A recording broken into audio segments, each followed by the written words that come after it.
Filhos de Francisco.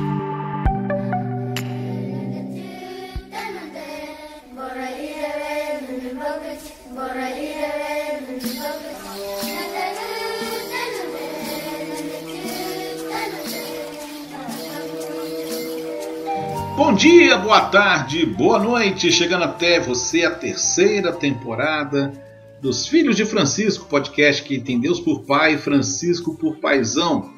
O nosso objetivo é ver os dias de hoje pelos olhos da fé católica neste tempo auspicioso da reflexão teológica de Francisco de Buenos Aires. Estamos aqui porque duvidamos do que vemos para crer no que não vemos. Você nos encontra em todas as plataformas de podcast e no YouTube. Curta e compartilhe as nossas redes sociais. No YouTube, Filhos de Francisco Podcast. No Instagram, no Facebook, Filhos de Frank, com C mudo. No Twitter, Fit Francisco Podcast, ou mande um e-mail para nós, podcastfilhosdefrancisco@gmail.com. Eu, Luiz Alberto Bassoli, sou licenciado em Filosofia pela PUC Minas e educador há 32 anos. Hoje moro na cidade de Nova Odessa, região metropolitana de Campinas, São Paulo. Conosco, Gabriel Resgala Silva, direto da Princesa da Mata, a Rainha do Vale, a capital do pão borboleta, a suave e doce carangola. Ele é psicólogo e mestre em Ciência da Religião pela Universidade Federal de Juiz de Fora. Gabriel, suas primeiras palavras hoje. Bom dia, boa tarde, boa noite. Estamos aqui nessa semana quente, né, em vários aspectos aqui, e muito feliz que estamos aqui hoje com o nosso primeiro convidado clérigo, né? Primeira vez que a gente tem um membro do clero com a gente. É o primeiro que não desdenha do nosso convite. Não, mas deixa eu fazer uma correção. Na verdade, já tivemos alguém do clero, o Paulão, que é diácono, né? Mas padre sim, é o primeiro. Padre é o primeiro. Desculpa. Primeiro padre, um pároco, né? Que vai se apresentar para a gente agora mesmo aí. Mas muito bom ter essa presença com a gente aqui, né? Que não é fácil, né? De enfrentar. A gente está em momentos muito conturbados às vezes, né? Mas ao mesmo tempo momentos muito auspiciosos, né? Vamos ver o que vai dar essa conversa de hoje. Estou bem animado para ela. Bom, nós tivemos nas últimas semanas vários acontecimentos sacudindo o Brasil.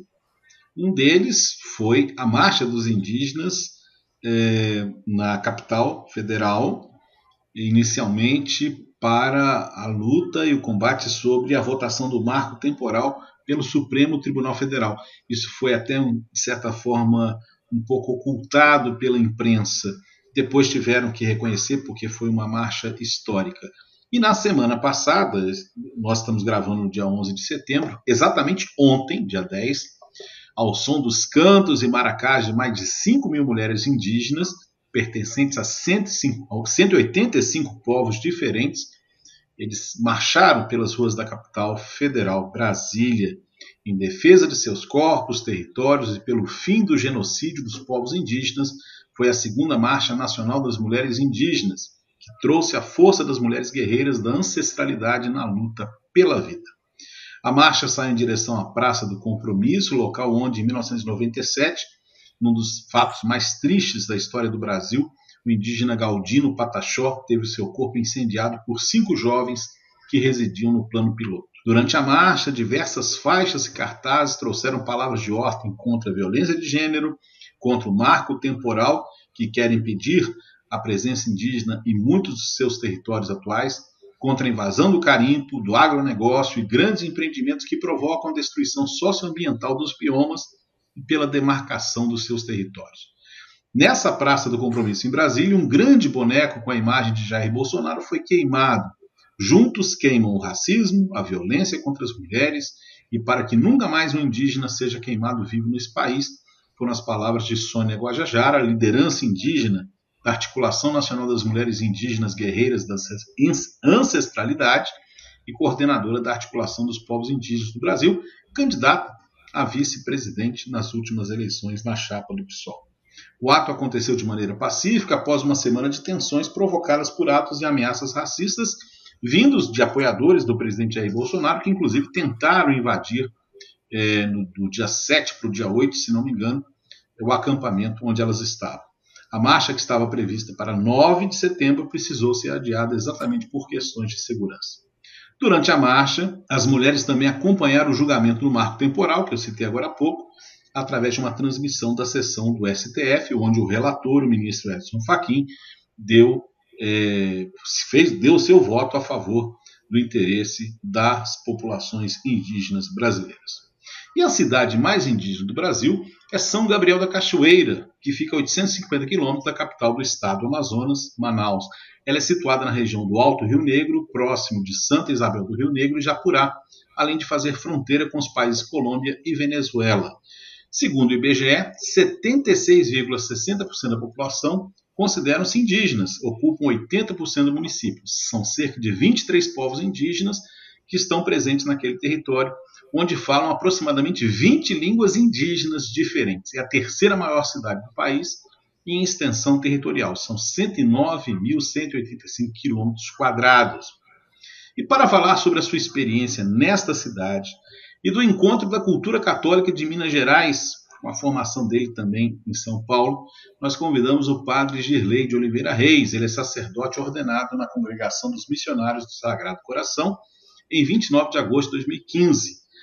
É natural da cidade de Teoflotone, no Vale do Mucuri, nordeste de Minas Gerais, onde teve seu chamado para ser em Jesus luz dos povos. Foi como diácono e sacerdote já ordenado, missionário em São Gabriel da Cachoeira. Hoje ele mora em Pirassununga, São Paulo, onde, além do trabalho paroquial, presta assessoria para a pastoral afro-brasileira da Regional Sul 1. Hoje ele acrescenta ao seu currículo o que o Gabriel já falou agora há pouco, o primeiro sacerdote que aceitou participar deste podcast. Foi difícil isso acontecer. Já tivemos um diácono, Paulão, mas temos aí essa aceitação. Padre Girlei, muito obrigado por ter aceitado o nosso convite. E a gente sempre começa perguntando para os nossos entrevistados, os participantes. Aqui é uma conversa. Padre Girlei, o senhor também é filho de Francisco? Ô Luiz, primeiramente obrigado aí pelo convite, é uma alegria estar aqui. Saúdo a todos aqueles que nos escutam, ao Gabriel também, a minha saudação especial, né? Muito obrigado pelo convite, é um prazer estar com vocês, podendo conversar um pouco, falando um pouco dessa minha experiência. Sou filho de Francisco, sim, com muita alegria, com muita honra, né? Posso falar isso assim com toda a segurança do meu coração. Filho de Francisco. Bom, vamos lá. Para começar, padre, como é que foi a sua experiência pessoal desse encontro de cultura diferente? A sua experiência de fé se deu, né, sua origem naquele catolicismo mineiro, né? Lá, Teoflotone, Vale do Mucuri. E claro que tem toda uma formação no meio do caminho, uma preparação, mas de repente o senhor estava lá em São Gabriel da Cachoeira e foi ser padre católico neste ambiente. Como é que foi se encontrar? Como é que essa experiência, como é que essa questão de ser padre, de ser católico, ali numa cidade onde tem, né, com a população indígena, como é que é esse encontro ali? Na verdade, isso aconteceu, esse meu interesse de fazer uma experiência numa outra cultura, aconteceu quando eu ainda estava na casa de formação, né? Eu morava em Itajubá, no sul de Minas, eu estava na etapa do noviciado, já me preparando para os primeiros votos e creio eu que fruto de toda a minha vivência pastoral e principalmente da formação que eu recebi, eu comecei a me perguntar como que essa igreja, a qual eu estava habituado desde a minha infância, eu vivi a minha vida praticamente quase toda até aquele momento em Minas Gerais, mas a minha formação inteira aconteceu entre São Paulo e Itajubá, o sul de Minas e São Paulo, capital. E ali a igreja é muito parecida, né? A igreja de São Paulo e a igreja de Minas, com algumas diferenças, assim, claro, mas assim, bastante parecida. Mas eu estava sendo formado para ser padre numa congregação presente em aproximadamente 50 países. E eu pensava comigo, eu sei o que é ser padre aqui em Minas Gerais, eu sei o que é ser padre em São Paulo, pela vivência, né, por aquilo que eu observava nos religiosos, né, nesses dois lugares, mas dentro de uma outra cultura, de uma outra realidade. Como que é viver essa vida de cristão? E foi quando eu tive a oportunidade de fazer 3 meses de uma experiência missionária fora da casa do noviciado. Na época, nós ficávamos 2 anos dentro da casa do noviciado, justamente para que pudéssemos viver o ano canônico de noviciado bem ali dentro de casa, fazendo aquela experiência bem espiritual, formativa, e depois um tempo de missão. E havia a possibilidade de ir para o Amazonas, porque a minha congregação exercia e exerce um trabalho missionário ali. E eu pedi ao provincial na época, quando ele foi conversar comigo sobre, né, se eu tinha alguma intenção de fazer esses 3 meses em algum lugar diferente.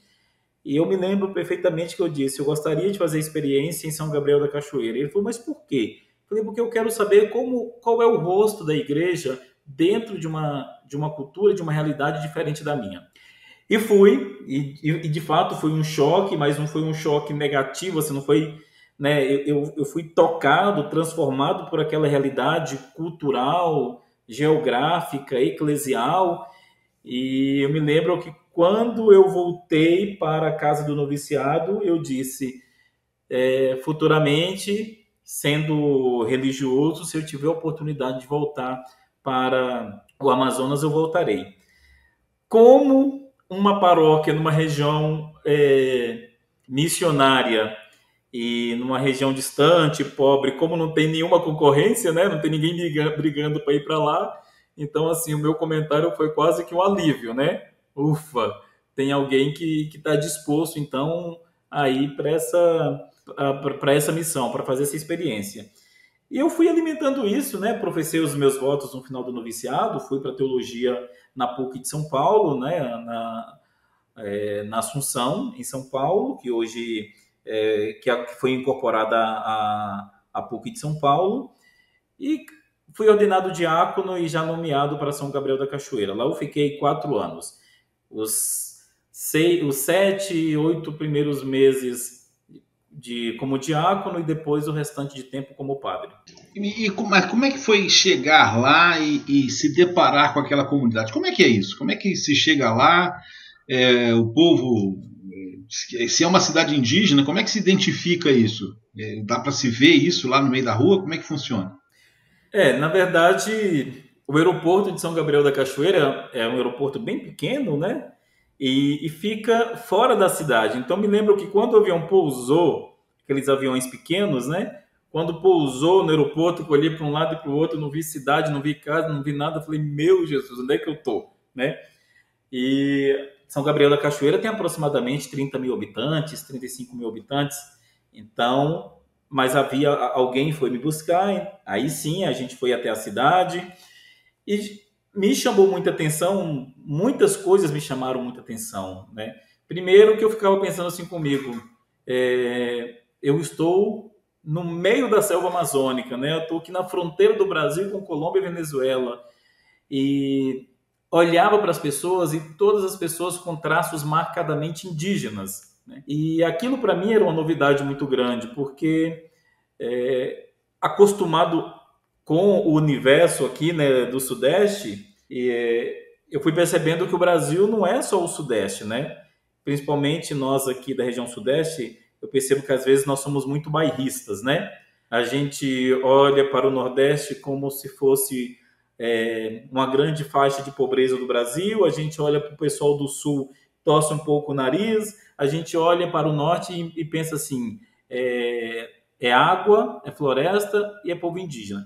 Mas eu chego lá e percebo uma vida pulsante, e de um povo com um ritmo de vida, com um estilo de vida, um povo marcadamente indígena, com línguas diferentes, com culinária diferente, e a igreja presente ali, né? A igreja ali pulsante ali no meio de tudo aquilo ali. Então, no primeiro momento foi um impacto, e não foi um impacto negativo, foi um impacto cultural, foi perceber um país que é muito diverso, muito diferente. E a primeira coisa que eu me dei conta é que eu precisava quebrar um pouco os meus paradigmas. Eu precisava tirar as minhas sandálias e pisar o chão concreto daquela realidade, se eu quisesse, de fato, fazer parte daquela vida. Eu poderia viver ali, né, meio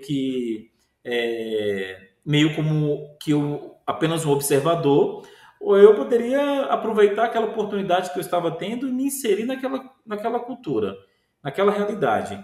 E eu tomei a segunda, eu escolhi a segunda opção. Eu mergulhei naquela realidade e falei, eu quero viver a experiência aqui bem profunda e para ver até onde vai dar.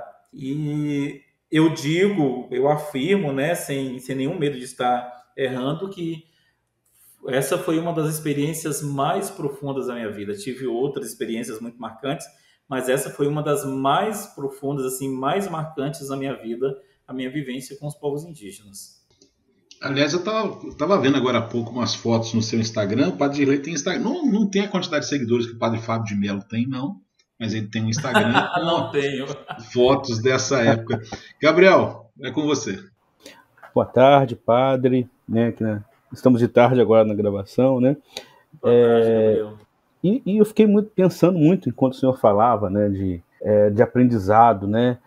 E fiquei curioso para saber como é esse aprendizado, porque é até vergonhoso para gente, aqui do Sudeste.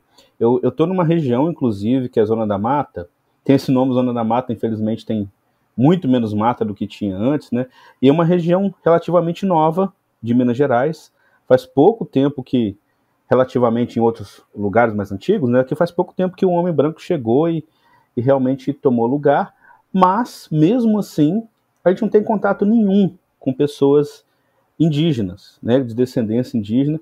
A gente lembra que o Brasil era uma nação indígena, era uma terra indígena que tinha milhões de pessoas aqui, quando os portugueses chegaram, e agora tem muito pouco, infelizmente. A gente olhar para os nossos irmãos, outros países aqui da América Latina, onde você vê traços indígenas na maioria dos habitantes, no Brasil, infelizmente, ainda é muito pouco. Então, isso tudo é para dizer que eu me sinto envergonhado, às vezes, de perguntar como é essa cultura indígena, que a gente aqui no Sudeste tem tanto pouco contato, né? Quais foram as coisas que mais chamaram a atenção do senhor? O que o senhor teve de tanto aprendizado assim quando chegou aí? Bom, vamos lá então, Gabriel. De fato, aquela história que a gente fala que são vários Brasis, né? Não é um Brasil só. De fato, foi a primeira sensação que eu tive, né? Que nós temos uma variedade aí de povos e de maneiras, né, de ser brasileiro, vamos dizer assim. Mas muita coisa, quase tudo me chamou a atenção. Geograficamente chama muita atenção, né? São Gabriel da Cachoeira, ela está cercada por um lado pelo Rio Negro e do outro lado pela mata. Então você sai de São Gabriel da Cachoeira de duas maneiras, ou de barco, e é um tempo muito grande de viagem, 3 dias aproximadamente de viagem, até Manaus, capital, ou você sai de avião, que são 2 horas de viagem. Se não for por esses meios, você fica naquela região pelo resto da sua vida. Então, isso me chamava muita atenção. Eu olhava para aquela realidade geográfica e pensava assim, né, que eu estava assim, distante de tudo. Outra coisa que me chamou a atenção era a maneira como as pessoas se expressavam, né, com as línguas indígenas. São Gabriel da Cachoeira tem 4 línguas indígenas hoje. 4 línguas oficiais, 5 com português. Deixa eu ver se eu lembro bem. Mas o tucano, o nhengatu, que também é chamada de língua geral, o baniwa, a língua baniwa, e a nomami, isso, 4 línguas indígenas. E a quinta, o português. E perceber que o português é a língua menos falada. A gente percebe muita gente mesmo, que fala o português com sotaque. Porque são pessoas que aprenderam primeiro a falar a língua materna e que depois, já adultas ou na infância, que foram aprender o português. Ou quando começaram, quando essas crianças tiveram idade escolar, idade para a escola, é que na escola foram aprender a língua portuguesa. E aí a gente percebe a cultura, né? A culinária, por exemplo, em algumas comunidades não tem nada que lembra a culinária nossa, né? Totalmente à base da mandioca, da caça, da pesca e das frutas silvestres. Então, uma alimentação muito diferente. A maneira de ver o mundo, a maneira de se relacionar, né? A maneira dos povos indígenas se entenderem como todos irmãos, né? Então, eles costumam dizer lá, por exemplo, que né, nós somos todos parentes. Mesmo que existam várias etnias, várias línguas, mas é o povo indígena e eles se identificam como parentes, como pessoas que fazem parte, né, de um mesmo universo, que é o universo indígena. E é uma realidade que a gente não conhecia aqui, né? O Luiz citou aí, eu sou de Teófilo Otoni, eu me lembro muito de ver o povo da região de Machacaliz, ali, os povos indígenas ali da região de Machacaliz, que iam até a cidade, mas, assim, um povo muito massacrado, muito rejeitado, que consumia muito o álcool. Então, a gente olhava, assim, os indígenas que apareciam ali esporadicamente em Teófilo Otoni, como os indígenas lá de Machacaliz, né? Não, olhávamos mais com um olhar de curiosidade do que de qualquer outra coisa, né? Mais um olhar mais de curiosidade do que um olhar de irmão para irmão, né? E de repente eu chego numa realidade que eu era o diferente ali. Eles estavam no universo deles, no mundo deles, eu era o diferente. Então eu comecei a olhar para os povos indígenas de uma maneira diferente, eu comecei a olhar para o Brasil de uma maneira diferente, eu comecei a pensar a minha fé de uma maneira diferente. Enfim, você começa a se transformar interiormente, né, de dentro para fora.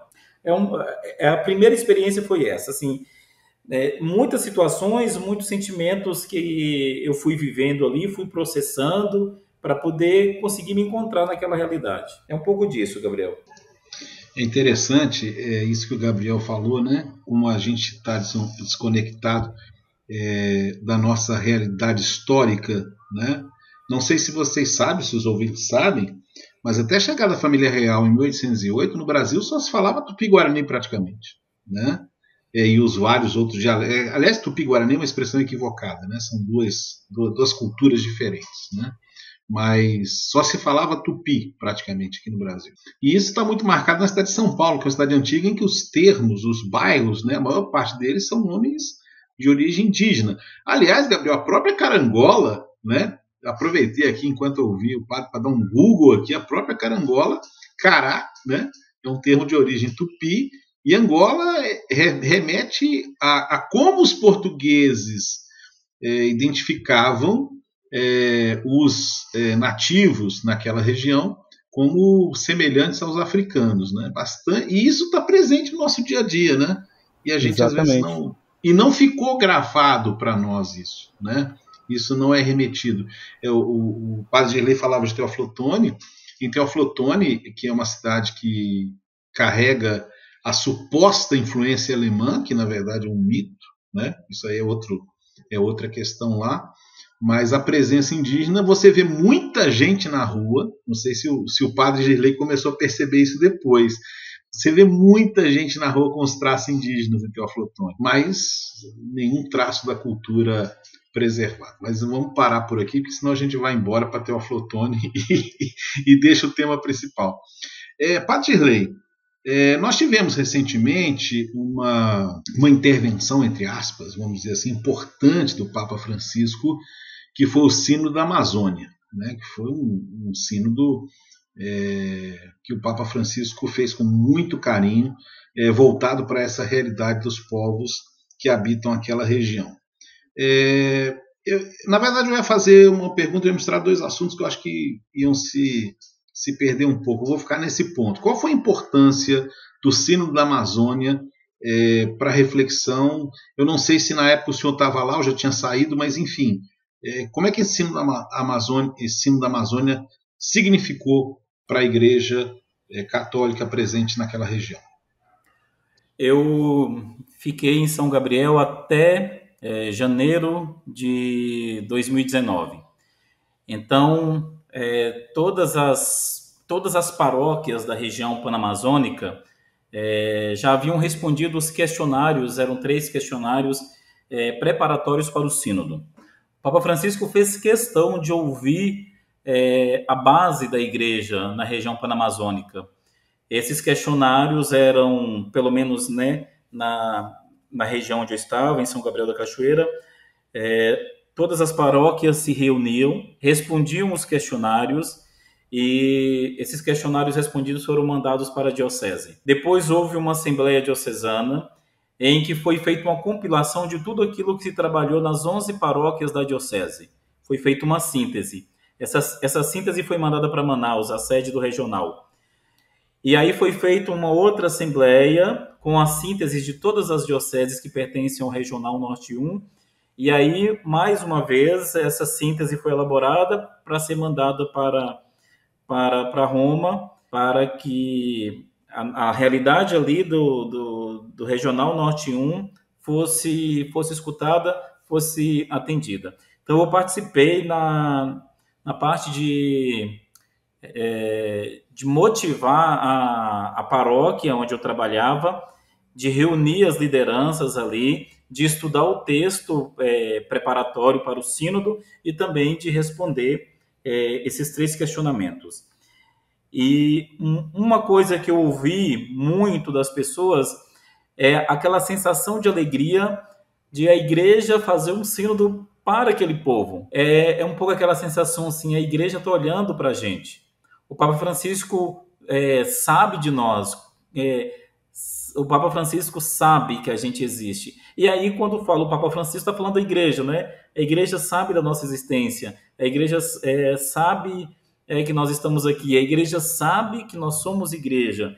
Então, aquilo causou uma alegria, uma valorização, né? Um valor na vida daquelas pessoas e na vida eclesial da região amazônica, no sentido assim de que ela estava disposta a ouvir o clamor daquele povo, compreender a realidade eclesial daquele povo e dar uma resposta, né? Não sabíamos o que viria de tudo isso, mas só o fato de ter um olhar da igreja para aquela região e escutar o clamor e observar as suas necessidades e ouvir o que esse povo tem para falar, isso já foi um acontecimento extraordinário. Gabriel, com você. Quando a gente fala de igreja, né, acho que uma coisa que sempre permeia, assim, quando a gente fala de igreja e povos indígenas, né, é a questão da evangelização, é a questão que a gente até conversava um pouco aqui antes de começar a gravação, né. Por todas as polêmicas que ainda existem, né, em relação à evangelização de povos indígenas, em relação a respeito à cultura, né? Queria que o senhor falasse um pouquinho para a gente como é que é isso, como é que é o trabalho que a igreja realiza lá, o que pode ser feito, o que não pode ser feito, e qual que é a essência desse trabalho enquanto representantes, né, do cristianismo, da igreja católica, num lugar que muitas vezes você vai se deparar com outras culturas e até com outras religiões também, de povos que, enfim, que às vezes querem se preservar nesse aspecto, né? Aí tem uma expressão, Gabriel, né, que a gente usa muito, inclusive no estudo da teologia, quando vamos estudar missiologia, por exemplo, que é a palavra enculturação. A primeira coisa que a gente tem que fazer é se deixar tocar por aquela cultura, se deixar envolver por ela, conhecer, viver aquela realidade. É preciso entrar dentro daquele universo, dentro daquele mundo e viver aquilo que aquele povo vive. Então, inclusive eu me dei conta logo no início que se eu quisesse que a minha presença fosse uma presença fecunda ali naquela realidade, se eu quisesse de fato ajudar aquelas pessoas de alguma maneira pelo viés da religião, da fé, eu precisava descalçar, tirar as minhas sandálias, né, de onde eu vim, de onde eu fui formado, e mergulhar naquela realidade ali para que pudesse, de fato, fazer parte de tudo aquilo ali, né? Então, a igreja, ela quer ser presença de Jesus Cristo e presença do Evangelho em todos os lugares e em todas as culturas. O Evangelho, ele nunca fere nenhuma cultura.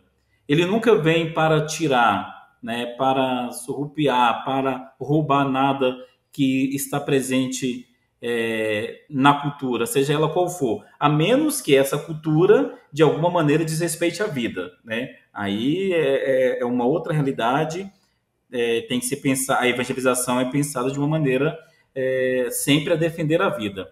Então, o evangelho é sempre para agregar valores, valorizar aquilo que já existe, exaltar aquilo que já existe ali na cultura e fazer com que as pessoas também conheçam Jesus Cristo e possam viver aquilo que ele sugere. Se nós pegarmos os evangelhos, pegarmos os mandamentos, os ensinamentos, né, os conceitos bíblicos, eles não vão ferir a cultura de ninguém, mas o evangelho nunca pode ser imposto. Jesus nunca impôs os seus ensinamentos a ninguém. Ele ensinou com verdade, com autoridade. Ele esteve aberto a todas as pessoas, a todos os povos, mas nunca foi uma imposição. O evangelho é sempre uma novidade que é apresentada para um povo dentro da sua realidade, dentro da sua cultura, que deve ser preservada, que deve ser mantida, que deve ser respeitada, mas sempre como valores a mais que serão agregados. Então, é esse olhar da igreja hoje, é ser uma presença ali dentro daquela realidade e conduzir esse povo para que possa viver com dignidade, possa viver tendo seus direitos garantidos, né? Então, para que o povo possa ter vida e vida em abundância, como o próprio Jesus pede, né? Eu vim para que todos tenham vida e a tenham em abundância. Então, é o desejo da igreja, que é o desejo de Cristo, que as pessoas possam viver plenamente, com justiça, com verdade, viver abundantemente, né? No sentido assim, de ter a sua vida, de ter a sua dignidade e a sua vida preservadas, mas pelo viés aí dos ensinamentos cristãos. Então, muitas vezes, né, o senhor falava para a gente antes, muitas vezes, em alguns lugares, não vai ser por meio de uma catequese, não vai ser por meio de uma ação direta, paroquial, pastoral, pregando diretamente o evangelho, mas vai ser por meio de atitudes, de ações, né? Com certeza. Pode acontecer, inclusive, de uma comunidade, talvez uma comunidade mais... agora me falhou o nome dessas comunidades que querem viver mais... As comunidades isoladas, né? Pode acontecer de uma comunidade isolada não querer interferência, né, nem a presença de nenhuma outra cultura. Né? Existem aquelas comunidades que não querem nem mesmo a presença dos órgãos, né, e das instituições que estão ali para defender os povos indígenas, nem mesmo dos agentes da saúde. Então, isso tem que ser respeitado, né? Porque entra mais uma vez na questão da não imposição. O evangelho nunca pode ser uma imposição. Mas existem algumas comunidades que aceitam a sua presença ali, né? Como amigo, como alguém que pode ajudar, por exemplo, na área de educação ou na área da saúde. Então, você é presença da igreja e você anuncia o evangelho, você evangeliza mesmo na sua maneira de viver. Você pode evangelizar, inclusive, sem falar o nome de Jesus Cristo, mas sendo sinal de Jesus Cristo na vida das pessoas. Então é preciso que haja também o respeito àqueles grupos que querem viver isolados ou àqueles grupos que querem ter a sua cultura totalmente preservada de maneira a não acolher nada que você tem para levar. Enfim, mas é um direito e precisa ser respeitado. Não é a intenção da igreja, muito menos do evangelho, forçar essa abertura para aquilo que a igreja, né, tem para poder transmitir, para ensinar. É interessante. Para muita gente pode parecer estranho isso, né? Mas é algo que para a igreja já é muito bem resolvido, né? Eu estava conversando isso com meu irmão outro dia, inclusive, um abraço para o Gustavo aí, que é um nosso ouvinte fervoroso, né? E a gente conversando sobre isso, né? Sobre aquela frase de São Francisco, que é preciso evangelizar às vezes com palavras, né? Mas muitas vezes não. E a igreja tem muito claro isso hoje, assim, como o mais importante é pregar o amor, é pregar a caridade, seja de que forma for, né? Inclusive eu até separei aqui um trecho da Deus Caritas Est, que é a encíclica do Bento XVI, primeira encíclica dele, uma obra muito bonita, e que ele destaca isso lá no número 31, né? Que além disso, a caridade não deve ser um meio em função daquilo que hoje é indicado como proselitismo, né? Proselitismo é evangelização forçada, como o padre falou, é uma catequização, por assim dizer, meio que sem que haja uma abertura daquilo, né? O amor é gratuito, aí continua o Papa, não é realizado para alcançar outros fins. Quem realiza a caridade em nome da igreja nunca poderá impor aos outros a fé da igreja. Sabe que o amor, na sua pureza e gratuidade, é o melhor testemunho do Deus em que acreditamos e pelo qual somos impelidos a amar.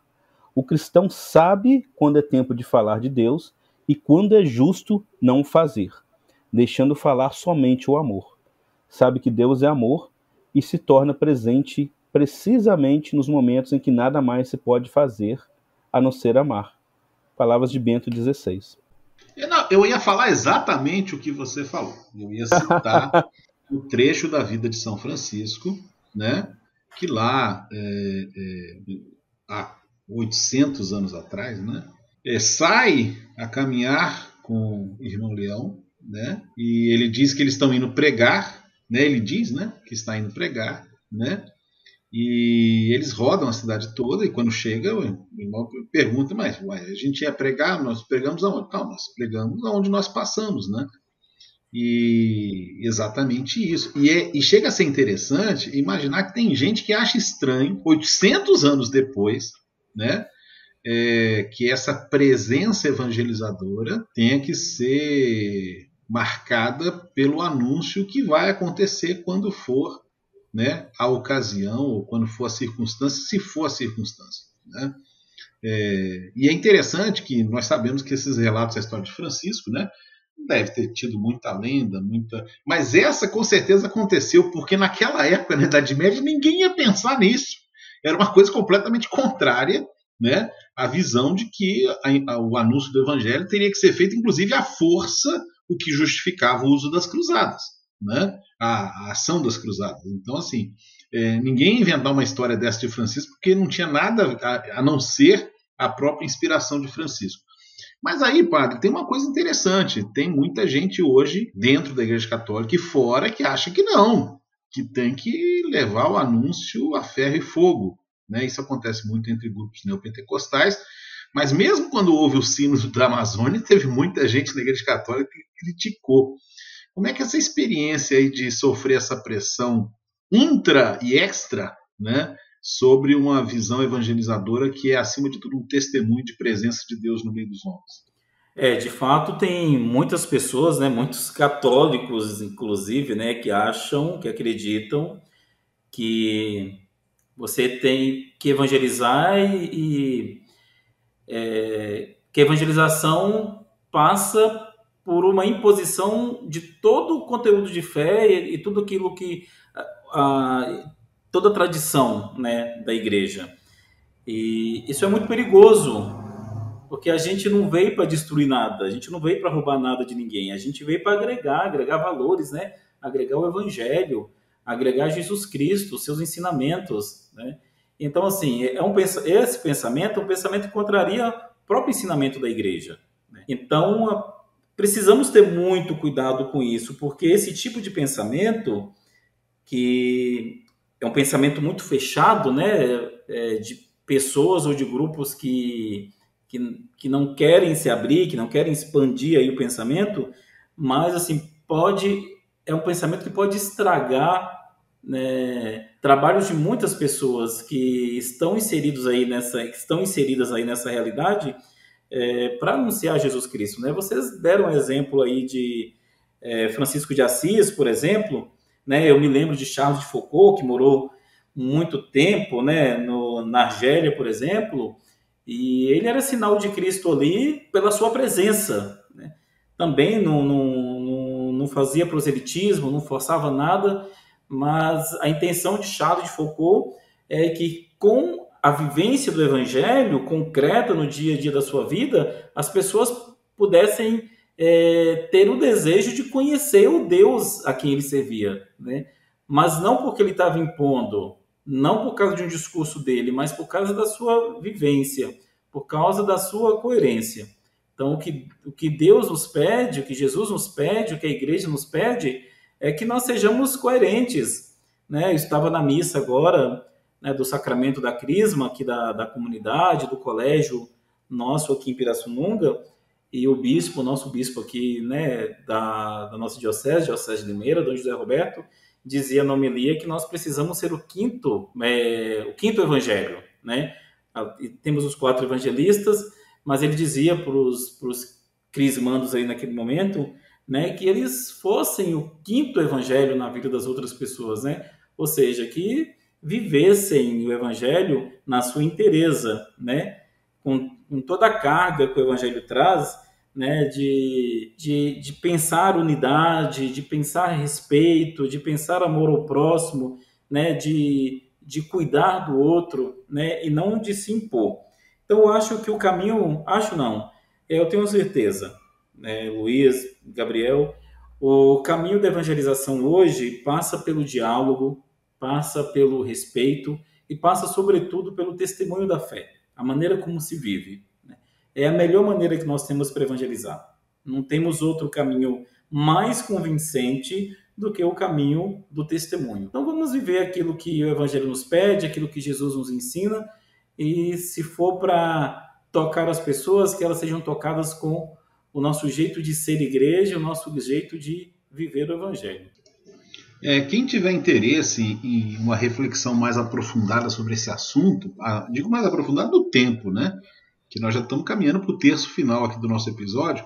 Nós temos 2 episódios, aliás, é um episódio, 2 partes, o episódio 31 do podcast, que nós fizemos com o João Walter Ferreira Filho, que a gente comentou muito sobre isso, padre, sobre essa questão da confusão entre o evangelho e a cultura, no sentido de achar que uma determinada cultura se identifica com o evangelho e outra não, né? E como o senhor bem disse, né?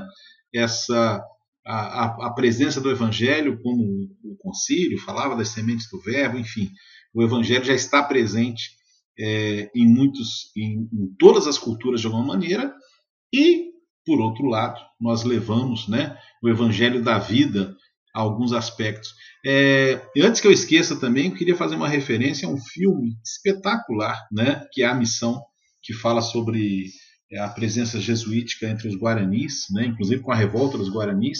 Claro que é um filme, de certa forma, romantizado também, mas traz reflexões muito profundas sobre ser presença de Jesus e como a igreja foi incoerente ao evangelho em determinados momentos da história, e como o Papa João Paulo II tão bem expressou na preparação do terceiro milênio, nos pedidos de perdão que foram feitos. Gabriel, com você. Eu estava me lembrando não só desse filme, mas de toda a história que nós tivemos, né, que, enfim, que é difícil a gente analisar com os olhos de hoje, né, porque são 500 anos atrás o que aconteceu aqui com toda a presença, principalmente dos jesuítas aqui nos indígenas, né?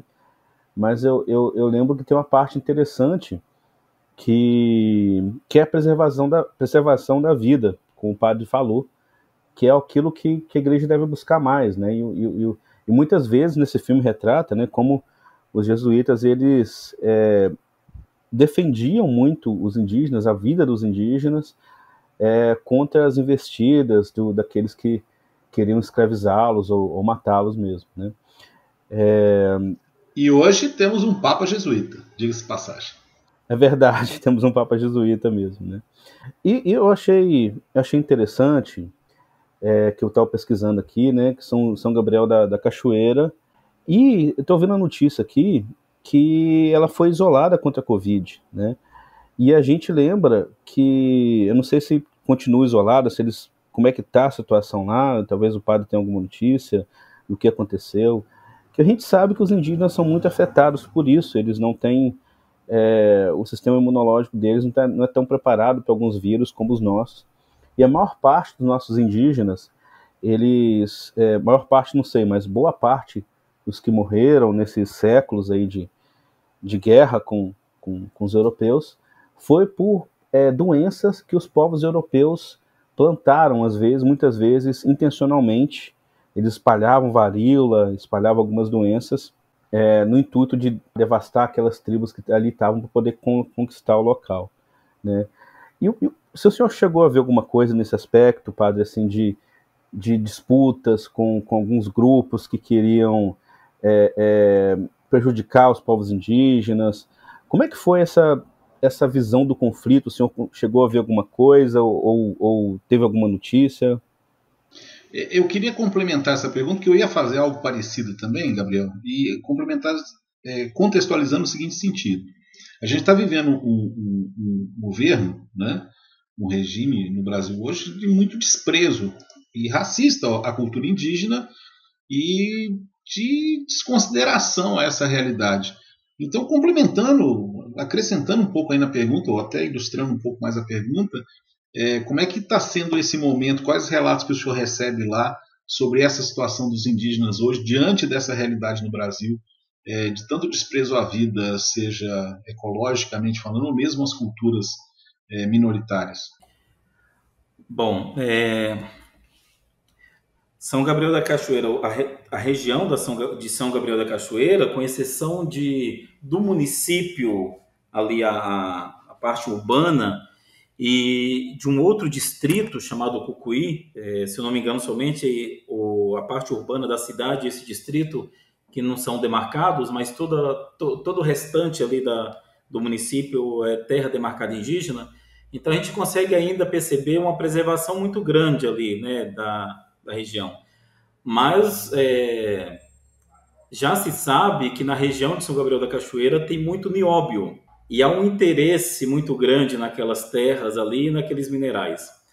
Um problema que a gente percebe hoje é que muitos indígenas eles são enganados, né? São iludidos, porque eles pensam que terão as suas vidas melhoradas, né, a partir da extração desses minérios.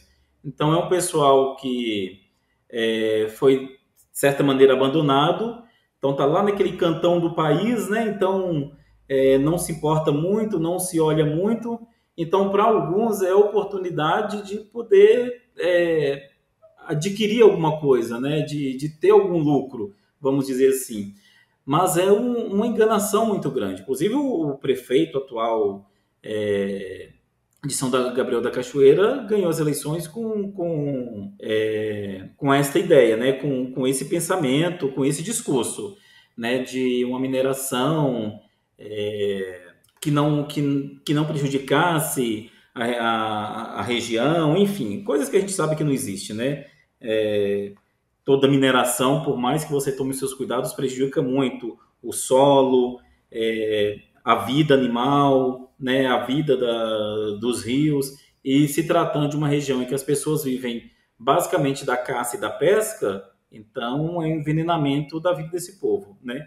Mas, enfim, mas existem grupos que se opõem ferrenhamente, né, a esse ideal aí que a gente tem percebido aí, esse desprezo pelas terras indígenas, inclusive aí na Marcha pelas Mulheres, muitas mulheres de São Gabriel da Cachoeira estavam presentes, né, algumas inclusive que eu conheci lá da paróquia, mandaram mensagem dizendo, olha, estamos em Brasília, estamos aqui, né, nos manifestando, né, mas assim, o grande problema é esse, né, existem aqueles que estão sendo enganados, né, por uma ideia de que é a oportunidade que tem de conseguir alguma coisa, de sair da pobreza, de sair da miséria, de ter a sua região valorizada, e tem aqueles que estão acordados e dizem, não, a gente não quer isso, nós queremos viver a nossa cultura, nós queremos ter os nossos rios, nós não precisamos daquilo que está debaixo da terra, sob a terra, né, porque aquilo que a mata nos dá, aquilo que a floresta nos dá é suficiente, e isso para o povo indígena é muito importante, né? A floresta, ela dá para o indígena aquilo que é suficiente. Eu me lembro de uma história, eu queria até contá-la aqui para ilustrar, de um padre da minha congregação que está lá até hoje, e nós chegamos numa determinada comunidade e ele comentou, né, o açaí lá é muito consumido e até e custa caro, inclusive, né? Quando se leva para a cidade, você consegue vender bem o açaí. E ele comentou assim para um senhor de uma comunidade ribeirinha, escuta, tem tanto açaí aqui, a lata de açaí está cara na cidade, né? Quando o senhor vai para a cidade, por que o senhor não leva? Quando o senhor for à cidade, por que o senhor não leva açaí para vender? O preço está bom na cidade, o senhor pode vender uma lata por um preço bom. E aí ele virou e falou assim, padre, o senhor fala isso com a sua cabeça de padre. Não, padre, o senhor diz isso com a sua cabeça de branco. A mata nos dá para a nossa sobrevivência, não para a gente vender. A mesma floresta que nos dá o açaí hoje vai nos dar o ano que vem novamente. Então a gente não precisa pegar para vender porque a mata nos sustenta. Então, assim, aquilo me chamou muita atenção, né? Porque às vezes, com o nosso jeito de ser, a gente pode ferir uma maneira muito original de viver, né? Então é isso. Às vezes eu percebo que muitos são enganados, são iludidos, né? E essa ideia de mineração sustentável, eu pessoalmente não acredito. Não consigo imaginar como é que você vai revirar uma terra para tirar o que ele tem, o que ela tem guardado ali no seu interior e dizer que aquilo ali é uma mineração sustentável. Eu não consigo entender, né? Então, são os medos, né, que os povos indígenas têm, é o desafio que eles têm aí pela frente de lutar e de defender a terra que é deles, de não perder a demarcação, que foi uma luta, foi uma conquista. Então, eles precisam lutar mesmo, precisam dizer que não aceitam, que não concordam, né, e que querem viver o seu estilo de vida, a herança dos seus, né, antepassados, dos ancestrais, e que querem preservar o estilo de vida. Ou então, usando a expressão que eles costumam dizer, né, por lá, eles não querem a vida do branco, eles querem a vida deles, né? Querem viver da maneira como eles sempre viveram. Eu me lembrei de... Mas, ô Gabriel, só isso. Mas logo Nióbio, meu Deus do céu, mas logo Nióbio, tanto mineral para ter no lugar, logo Nióbio, que é a fixação. Eu pensei exatamente, né? É a fixação do presidente, meu Deus do céu. Gabriel, por isso que ele esteve lá recentemente, né? Sim, foi inaugurar ele foi lá inaugurar uma usina de energia solar que tem em todos os bairros do Brasil hoje. Mas, Gabriel, com você. Não, ouvindo o relato do padre, eu me lembrei de uma cena daquele filme Caramuru, A Invenção do Brasil, que o Selton Mello, que é um português, né, ele chega para um índio e fala, não, você podia vender aqui as coisas e tal, para construir. E o índio, para quê? Para fazer isso, para ter muito dinheiro? Para quê? Para ter muito dinheiro, acumular e você viver uma vida boa. Mas para que a vida boa? Para quê? Você poder descansar. E o índio na rede falando, mas eu descansar, eu já tô. Descansando, eu já tô descansando. Né? É mais ou menos assim, né? É genial. Né? Ele fala como a gente, o homem branco, complica tanto às vezes para ter a tranquilidade que o índio já tem. Né? E a gente quer forçar eles a ter isso. Né? Como se soubesse o que é melhor para ele. Né? Ô Gabriel, só corrigindo, o Bolsonaro foi inaugurar uma ponte de madeira lá em São Gabriel da Cachoeira. Foi uma ponte, isso? Uma ponte de madeira, isso. A viagem dele custou muito mais que a ponte. Fecha parênteses, por falta de você. Sim. Informação rápida aqui, né? Mas eu me lembrei também de um episódio que eu estava em Brasília, uma época, né? Na época eu participava, tive uma breve incursão em alguns grupos pró-vida, né? Alguns grupos cristãos mais conservadores, e tinham lá uma reunião envolvendo lideranças do Brasil inteiro. Na época era uma coisa muito inicial ainda, lá por volta de 2008, 2009, e aí uma pessoa, uma pastora, queria inserir um tema que envolvia questões indígenas, e essa pastora hoje é a ministra Damares, né, a ministra Damares Alves, e ela levou uma outra mulher, eu não me lembro o nome dessa mulher, que foi falando para a gente sobre o tema delicado, né, que era o infanticídio indígena, né, e ela contando como algumas tribos tinham alguns hábitos complicados em relação a crianças que eles não conseguiam cuidar, né, e incentivando as pessoas ali a adotarem crianças indígenas que estavam sob esse risco, né. E minha pergunta para ela na época foi: mas como é que vocês veem isso, né? Essa cultura, vocês acham que é uma cultura complicada? E a resposta dessa mulher foi até interessante para mim. Ela disse, não, olha, todas as culturas têm as suas questões problemáticas. Nós temos as nossas, algumas tribos têm as deles. Né? Então achei interessante. Mas, à medida que a gente foi passando e eu fui ouvindo as conversas à boca pequena, ali entre aquelas pessoas, aqueles grupos, né? Eu ouvi falas muito pesadas, assim, né, porque algumas pessoas começaram, simplesmente ignoraram essa fala dessa mulher e começaram a falar mal dos indígenas, né, como se todos os índios fossem realmente, eles chamam de barbárie, né? Inclusive, eu lembro de um comentário de um rapaz assim, índio não presta, índio fede, e eu pensei, gente, se não fosse o índio ensinar o homem branco a tomar banho, a gente estava fedendo até hoje, era a gente que estava fedendo. Né? Os portugueses e o pessoal não sabe que os franceses são bons em fazer perfume porque não tomavam banho, né? Sim, não. E eu fiquei abismado vendo o nível de preconceito daquelas pessoas ali. E eu fico muito triste em saber que essas pessoas que hoje estão querendo dominar o cenário religioso, católico, evangélico, do nosso governo, inclusive, né? E com essa visão muito preconceituosa, racista em relação aos indígenas, né? Que eles não conseguem exatamente fazer essa distinção entre cultura e evangelho e amor, né? Que a gente tanto tenta refletir. E eu acho que um ponto central para a gente, quando vê essa dúvida, né? Como assim? Como é que a gente vai respeitar uma coisa? Eles têm uma cultura diferente, uma cultura que às vezes faz isso, faz aquilo, né? Eu acho que essa frase, toda cultura tem suas vantagens, suas desvantagens, suas coisas boas e coisas ruins. A gente tem muita coisa ruim. Inclusive, a gente está acabando com o planeta e eles não, né? Porque se a gente... Quem não gosta de índio, de indígena, pelo menos deveria respeitá-lo, porque são eles que estão protegendo o resto de floresta que a gente deixou para eles, né? Porque a gente acabou com todo o resto. E se a gente deixar eles quietinhos, aí eles vão respeitar muito mais, vão preservar muito mais que a gente para a sobrevivência dos nossos filhos, dos nossos netos, até da nossa mesmo, porque eu já estou derretendo nesse calor que está acontecendo aqui, né? E eu acho que um ponto central é a gente lembrar o quanto que Jesus foi tão diferente do que a gente chama hoje de cultura cristã, né? Jesus não era europeu, Jesus não era branco, Jesus não falava latim, muito pelo contrário, latim era a língua de Pilatos, era a língua dos soldados que mataram Jesus, né? Jesus não estava numa igreja pomposa, com bonitas vestes.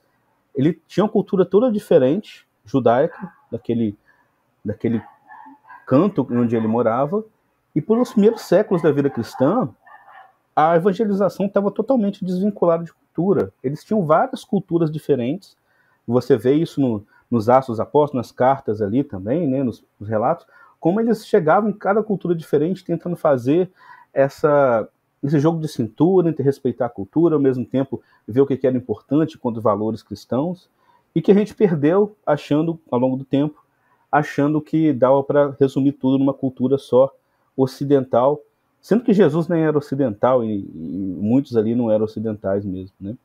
Mas eu acho que essa é a chave, a gente lembrar sempre da figura de Jesus, dos primeiros cristãos, como eles faziam aquilo de uma forma muito, muito mais aberta e muito mais ampla do que a gente costuma fazer hoje, né? Mas é isso que eu queria comentar. Perfeito. Eu quero fazer um comentário. O ministro Damares é acusado de ter sequestrado uma criança indígena, né? Quem quiser pode Não fazer. fui eu que falei isso. Tá? Não, ela foi acusada pela revista Época por uma reportagem. Sim. Também não fui eu. Só deixando claro que quando se deu esse episódio, ela ainda não tinha adotado a criança indígena. Ela levou outra pessoa lá que fez a adoção, né? E aí eu não sei como foi, não posso opinar sobre o assunto mesmo, né? Isso aí ela tem todo. Se ela quiser direito de resposta, a gente dá no próximo episódio aqui. Então, para a gente encerrando o nosso episódio, padre, eu gostaria que o senhor contasse um pouco da sua conversão, né? Nós temos muitas histórias comuns juntas. A Daiane, eu perguntei para ela de manhã, está me respondendo agora, exatamente durante o episódio. Olha que legal, né? Ela lembrou ela lembrou da mulher no ônibus lá em Nanuque, né? Lembrou também de vocês correndo lá no mosteiro. Era um ambiente muito gostoso, né? Teve um abraço para o Klaus também, o macaquinho dela, do chaveiro dela, né? Que você fez eu mandar um abraço no rádio, né? Depois eu esparramei bronca para todo lado. Mas como é que foi? Como é que foi a sua primeira experiência com Deus, a nossa caminhada em comunidade, né? E como isso foi importante para a sua trajetória de luz dos povos hoje? Luiz, a minha primeira experiência, assim, que eu posso dizer profunda, que foi marcante, na verdade, na minha vida, assim, que me tirou da posição de, não sei se é bem essa expressão, mas de um católico comum, né?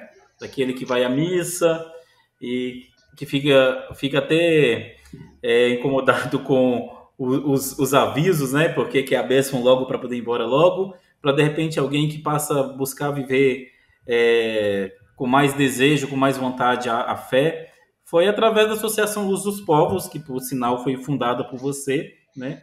Por nós, né? Você estava na fundação? Eu cheguei e já estava ali, né? Já tava. Você não assinou a ata de fundação, não, né? Não. Então tá. a coisa já estava acontecendo quando eu cheguei. Certo. É verdade. Mas assim, eu descobri que eu poderia viver a minha fé de uma maneira muito diferente.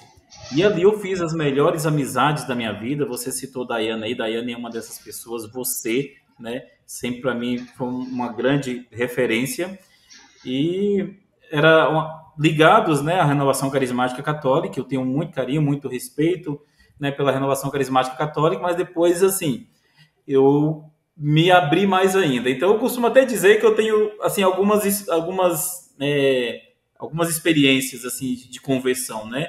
Aquele primeiro contato meu ali na Associação Luz dos Povos foi uma das primeiras experiências de conversão, foi a que me trouxe para dentro da igreja. Depois, dentro da vida religiosa, a partir do momento que eu fui vivenciando a vida religiosa, depois fazendo os estudos teológicos, eu tive uma outra contribuição assim nessa minha conversão, né?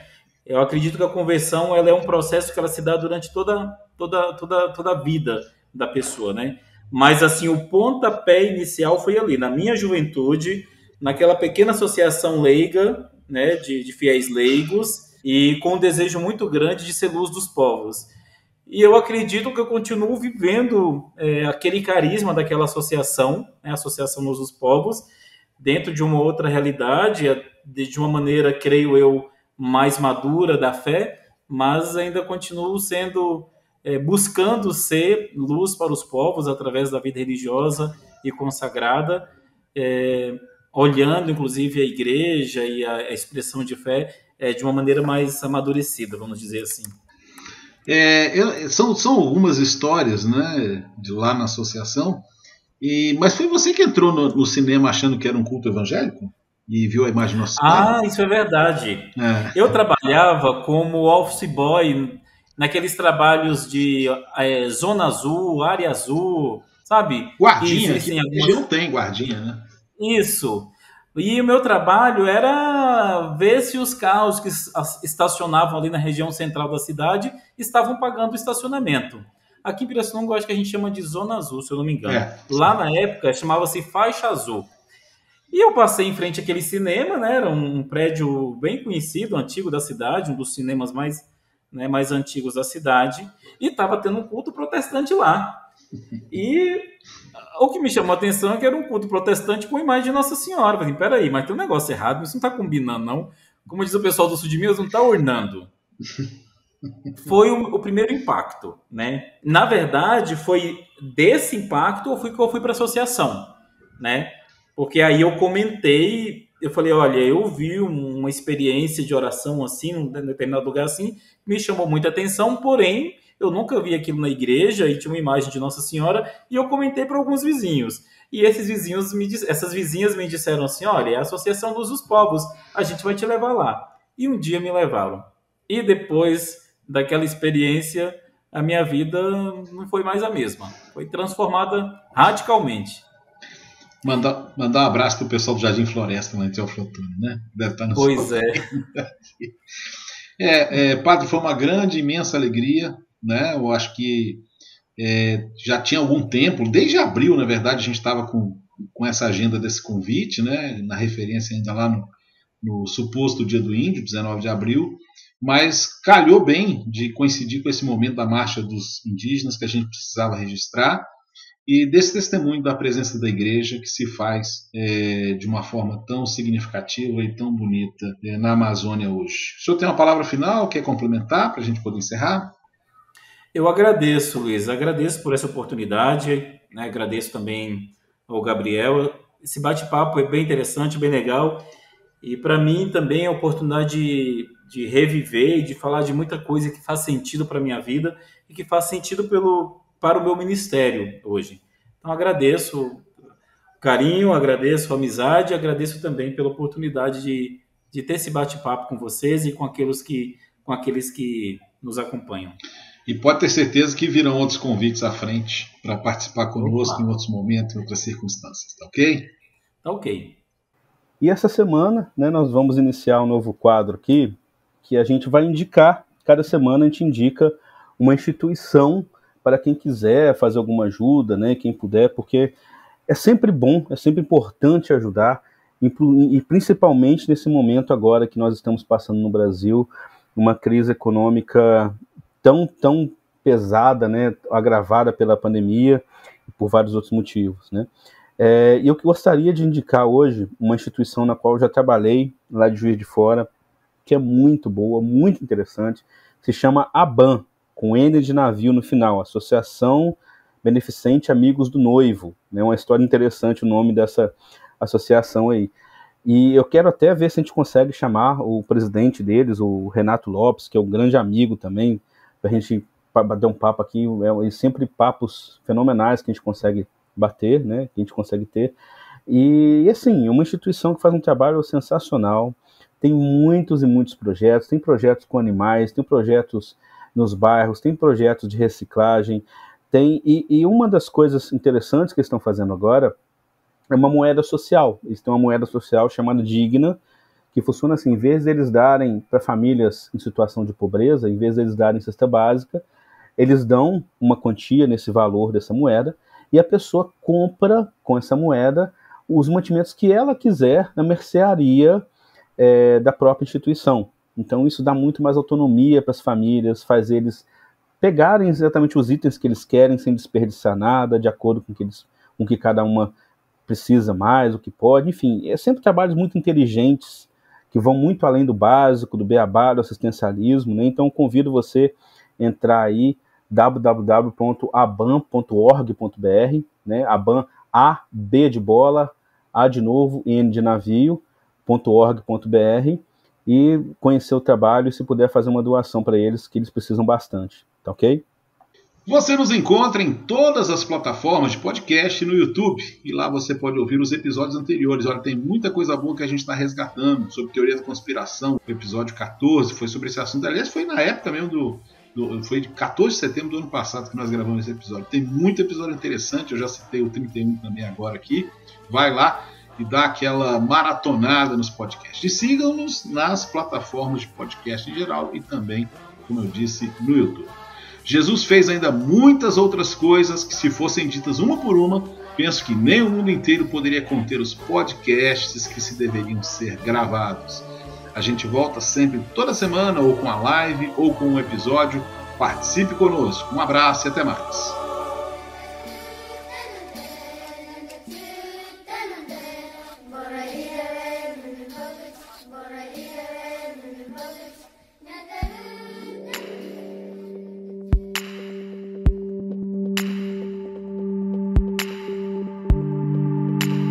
Filhos de Francisco.